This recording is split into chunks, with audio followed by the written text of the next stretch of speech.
If you found an extra $1,000, would you crush debt or put it to work in the market? We will break down how to decide. Begin by listing every outstanding balance, the interest rate, and the minimum payment. This snapshot tells you where money leaks and where it compounds. Clarity here sets up a clean comparison between paying down what you owe and investing for the future. Then use these 5 factors to help you decide.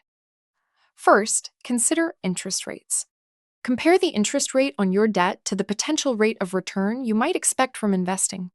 Second, confirm a cash buffer, typically 3 to 6 months of essential expenses. Third, weigh your risk tolerance and timeline. Fourth, don't pass up an employer 401k match. And lastly, consider overall goals, like freeing up cash flow or hitting a retirement target. These can help you decide. Prioritizing and paying off high-interest debt improves your financial health and credit score.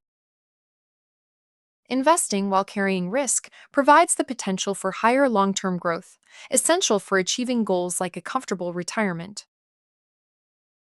And yes, you can do both. Some people may split their surplus, aggressively pay down high-interest balances while automating steady investments. This blended approach may reduce costly interest and help keep your long-term plan moving, so you're not pausing potential wealth building while you clean up debt.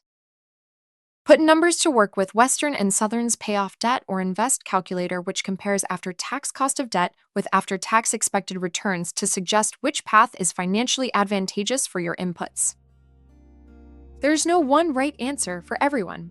Use your rates, your runway, and your cash buffer to choose. Often a balanced plan does the most good. When you're ready for guidance, we're here to help you think it through.